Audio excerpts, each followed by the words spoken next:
आप देख रहे हैं देश लाइव, देश की आवाज। मैं सहल कुरैशी। दंगाइयों की अब खैर नहीं है और जो साजिशें करते हैं उनको भी अब अपनी हरकतों से बाज आ जाना पड़ेगा। ऐसा मैं नहीं कह रहा हूं, ऐसा शायद गुजरात हाईकोर्ट कह रही है। गुजरात हाईकोर्ट ने एक ऐसा फैसला सुनाया है, एक PIL दाखिल की गई थी एजाज खान की तरफ से और हाईकोर्ट के सीनियर वरिष्ठ अधिवक्ता KR कोष्टी साहब उसमें एडवोकेट हैं। कुछ दिन पहले अर्जी दाखिल की गई क्योंकि 2017-18 के बाद से हमने देखा लगातार किस तरीके से जो धार्मिक जुलूस निकलते हैं, चाहे वो रामनवमी की यात्रा हो, परशुराम जयंती की यात्रा हो, इन चीज़ों पर किस तरीके से बाद में दंगे हुए, किस तरीके से लोगों को उठा लिया गया। पुलिस की कार्रवाई पर सबसे ज़्यादा सवाल उठे, चाहे वो धंधुका का मामला हो, चाहे वो हिम्मतनगर का मामला हो, चाहे वो गोधरा का कई सारे ऐसे मामले। और मौजूदा ऐसा मामला हमने देखा वडोदरा के अंदर कि वहां पर भी जब रामनवमी की यात्रा निकल रही थी तो क्या कुछ हुआ, किस तरीके से लोगों को पकड़ा गया, कैसे लोग परेशान होते हैं, नौजवानों को उठा लिया जाता है। कई सवाल ये हमेशा उठते रहे कि आखिरकार इन यात्राओं की वीडियोग्राफी क्यों नहीं करवाई जाती है। इसी को लेकर एजाज खान ने एक अर्जी दाखिल की थी, गुजरात हाईकोर्ट के अंदर एक PIL दाखिल की थी और उसी पर हाईकोर्ट ने बहुत अहम टिप्पणियां की है। तो सबसे पहले हम वकील साहब जो है KR कोष्टी साहब, उनसे जानेंगे कि हाईकोर्ट का जजमेंट क्या रहा, उसमें कौन सी अहम बातें हैं जो सीधे तौर पर अब दंगाइयों को और साजिश रचने वालों को खबरदार कर रही है। जी कोष्टी साहब, हाईकोर्ट का जो मौजूदा फैसला आया क्या है, आखिरकार उसका लब्बो लुआब क्या है? हाईकोर्ट का जो आज जो फैसला हाईकोर्ट ने लिया है उसके अंदर हमारी जो एप्लीकेशन थी, हमने 5 अप्रैल को DGP को एक एप्लीकेशन दिया था जिसमें हमने ये मांग की थी कि किसी भी जुलूस या प्रोसेसन की कार्रवाई का वीडियो रिकॉर्डिंग हो ताकि जो गुनहगार है वो बच के ना जाए और जो भी मासूम है, निर्दोष है, उसको कोई जात की तकलीफ ना हो। तो उसके बारे में उन्होंने कोई फैसला नहीं लिया था, हमको जवाब भी नहीं दिया था, इसलिए हमने 10 तारीख को हाईकोर्ट में पिटीशन दायर की थी और उसकी पहली सुनवाई 17 तारीख को थी। उसमें कोर्ट ने नोटिस इशू किया था स्टेट होम डिपार्टमेंट को और DGP को। वो हमने नोटिस भी तुरंत उनको सर्व कर दी और उसका हियरिंग दूसरा 20 तारीख को था। 20 तारीख को स्टेट गवर्नमेंट की तरफ से, होम डिपार्टमेंट की तरफ से, DGP ऑफिस की तरफ से एक हलफनामा दायर किया गया जिसमें उन्होंने वैसे फॉर्मली हमारी अर्जी का विरोध करते हुए कहा कि पुलिस सब कुछ ठीक कर रही है, लेकिन जो हमारी जो रजूआत थी, हमारा जो मेमोरेंडम था DGP को 5 अप्रैल का, जिसके अंदर हमने जो इंसिडेंट बताए थे, जैसे कि हिम्मतनगर है, फिर ये खंबात है, ऊना है, ये सब जगह पे बरोड़ा है, ये सब जगह पे जो हुआ था वो इंसिडेंट, मैंने उसके बारे में उन्होंने जवाब दिया कि क्या कार्रवाई हुई थी। लेकिन उन्होंने ये आगे जो आने वाले ये परशुराम जयंती और रमजान ईद का त्यौहार 22 तारीख को यानी कि कल साथ में आने वाले, तो मुझे पूरी इसकी एप्रीहेंशन थी कि ऐसा कुछ मामला नहीं बने तो बेहतर है। इसके लिए हमने पहले से ही इसमें पूरी कार्रवाई की करके उस एंगल पे ला दिया था कि भाई कोर्ट सुन के इसके अंदर कोई ऑर्डर करे। दूसरा ये कि कुछ ऐसा मामला भी सामने आया था कि सरकार ने ये कहा कि बहुत ज्यादा इतनी सारी यात्रा निकलती है, सबका वीडियोग्राफी कराना मुमकिन नहीं है, ये भी कुछ बात आई थी। और दूसरा ये कि पिछले दिनों जितने मामले हुए, कई युवाओं को उठा के डाल दिया गया और मीडिया का भी एक अलग रोल नजर आया इसमें, एक तरफा कार्रवाई दिखाना। तो पुलिस पर जो सवाल उठ रहे थे और उसके बावजूद सरकार की तरफ से किया जाना, क्योंकि हमने पिछले दिनों देखा कि गृह मंत्री ने जो बयान दिया था वडोदरा के इंसिडेंट्स के बाद में, तो सवाल तो पुलिस पर तब से बहुत ज्यादा उठ रहा था। सवाल यह है कि जब पुलिस को जो उनकी जो ड्यूटी है उसके अंदर पुलिस जब उनके पावर्स का मिसयूज करती है तब ऐसी घटनाएं सामने आती है।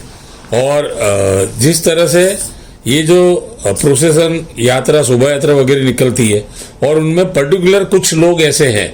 कि जो पर्टिकुलर जगह पे जाके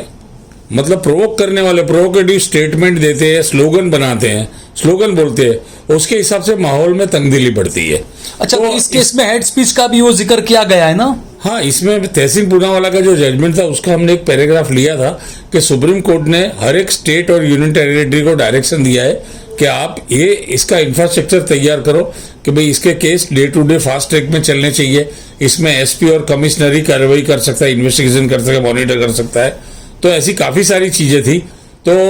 ये बात पहले हियरिंग में ही सरकारी वकील ने हमारी अर्जी का विरोध इस तरह किया था कि हम तो ये सब इतनी सारी यात्राएं निकलती है, हम कैसे कर सकते हैं।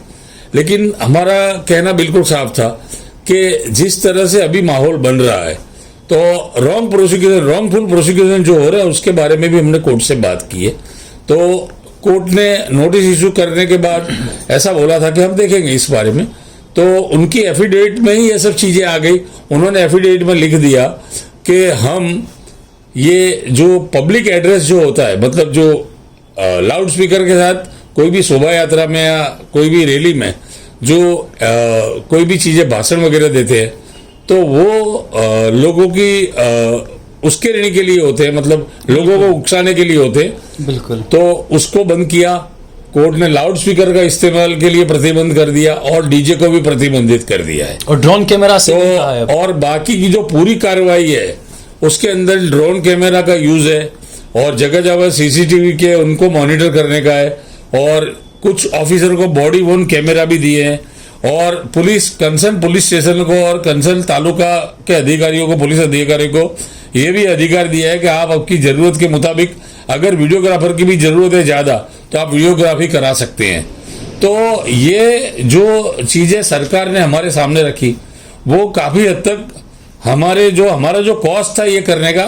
उसमें थोड़ा हमको भी हिम्मत आई और हमने कोर्ट को बताया कि भाई इसके अंदर ये वीडियोग्राफी की बात है, हम इसका स्वागत करते हैं, लेकिन ये सिर्फ परशुराम जयंती और ईद तक लिमिटेड नहीं रहना चाहिए। इसको सभी त्योहारों पे करना चाहिए जब जब होती है, कोई भी यात्रा निकलती, शोभा यात्रा निकलती, कोई भी जुलूस निकलता है। अब जब भी जो निकलेगा उस तो कोर्ट ने उसके खुद के ऑर्डर में ये लिख दिया है कि हर एक त्योहारों पे पुलिस को इस टाइप की सूचनाएं देनी पड़ेगी कंसर्न तालुका और जिला को और पुलिस स्टेशन को,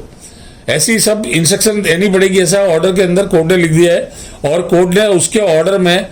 ज्यादातर जो पोर्शन एफिडेविट जो सरकार की एफिडेविट है उसी को डाल दिया है और उसी में डायरेक्शन दिया है कि आपको ये कायम के लिए करना है। अच्छा कुश्ती साहब, कोर्ट के ऐसे फैसले तो कई बार आते हैं लेकिन उन पर अमल हो पाता है या नहीं? कहीं ना कहीं पुलिस अपने आप को बंधा हुआ महसूस करेगी हाईकोर्ट के इस फैसले के बाद, ऐसा लगता है? क्योंकि अमल नहीं होगा तो सीधे पर पुलिस जिम्मेदार होगी इसके लिए। अब नहीं, सवाल हमारे पे भी आता है, नागरिकों पे भी सवाल है ये, क्योंकि अगर हमने ये ऑर्डर ले लिया उसका मतलब ऐसा नहीं है कि ये सब काम यहाँ खत्म नहीं हो जाता है। आपको लगेगा कि भाई कोई पर्टिकुलर गुजरात में कोई तालुका है, कोई एरिया है, कोई सिटी है जिसमें वो सेंसिटिव एरिया में से अगर यात्रा निकलने वाली है तो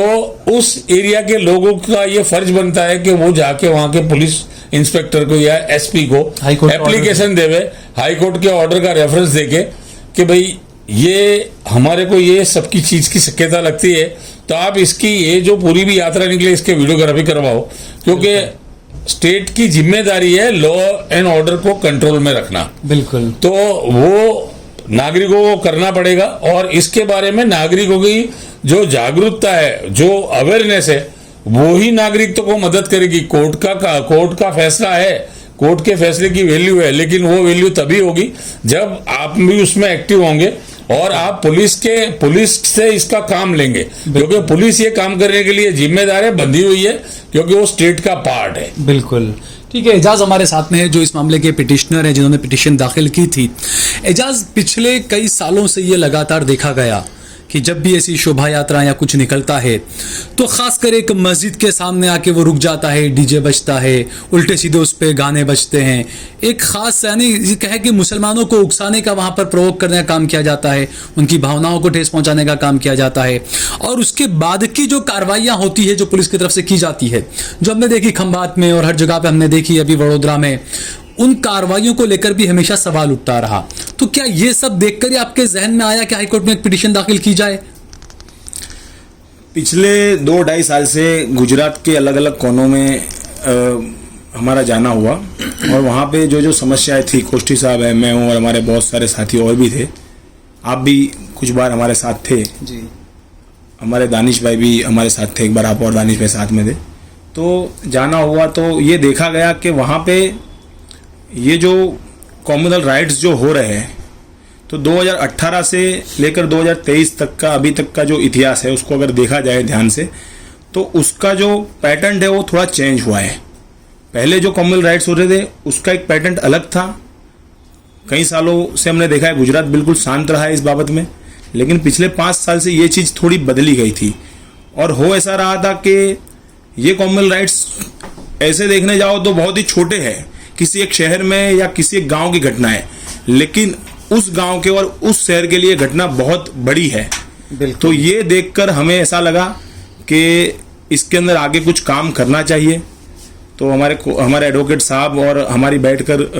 बड़े लंबे समय से ये बात चल रही थी कि जब भी ऐसी घटना घटती है, और हमारे कोष्टी साहब ने ये बात कोर्ट में भी की है कि घटना घटने के बाद पुलिस स्टेशन जाना,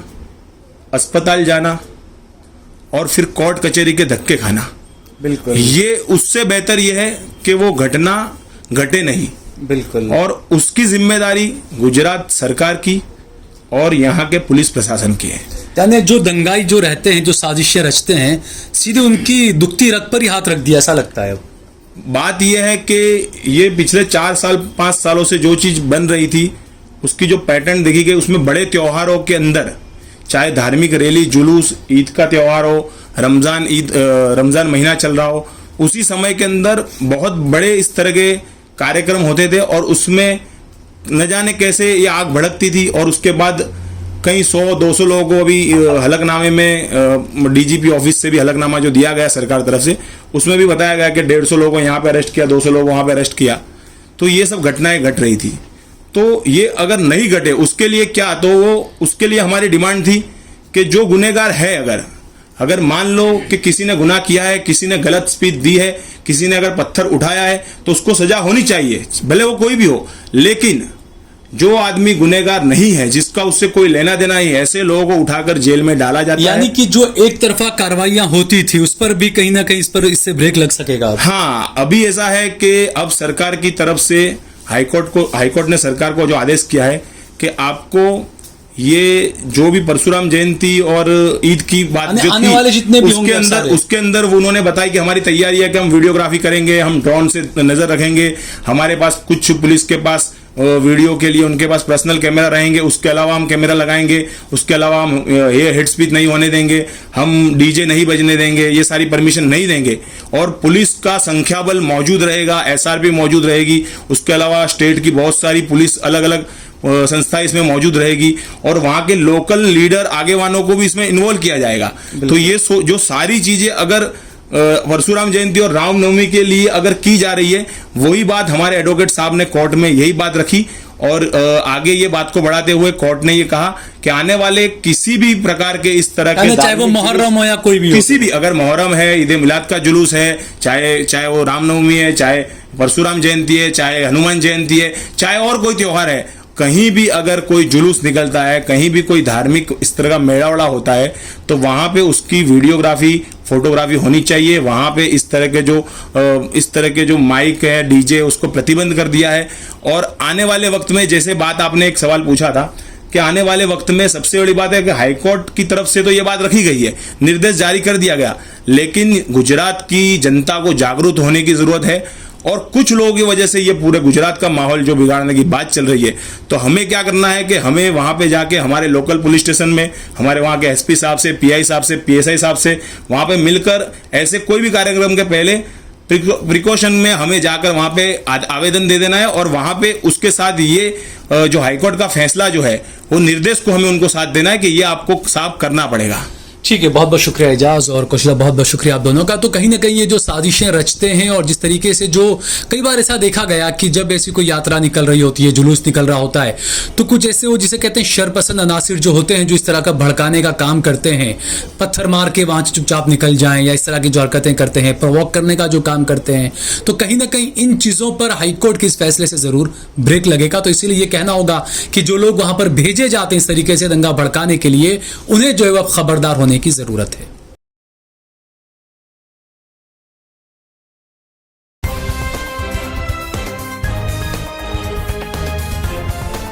देश और दुनिया की तमाम छोटी और बड़ी खबरों के लिए हमारे चैनल को सब्सक्राइब करना न भूलें और बेल का बटन जरूर दबाएं।